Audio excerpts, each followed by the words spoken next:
जब कमाने निकलता है तो कभी कभी जिल्लत भी ये सोचकर बर्दाश्त कर लेता है कि वो जिन्हें घर की चार दीवारी में छोड़ कर आया है वो इज्जत की ज़िंदगी गुजार सके।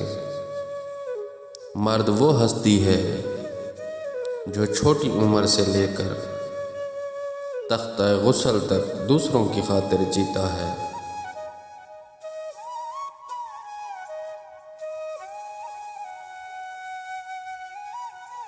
इज़्ज़त निहायत कीमती चीज़ है। किसी इख्तलाफी बहस के दौरान आपकी इज़्ज़त पर उंगली उठाने वाला बाद में सोने का भी बनकर आ जाए तो उसे फ्री में भी नहीं लेना चाहिए।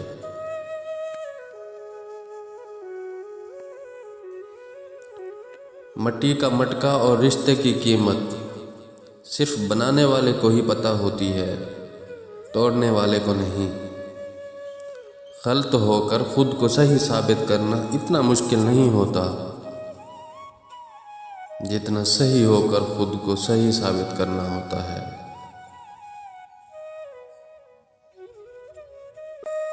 एक ज़माना ऐसा आएगा जब हर इंसान दूसरे इंसान को धोखा देने में मसरूफ़ होगा।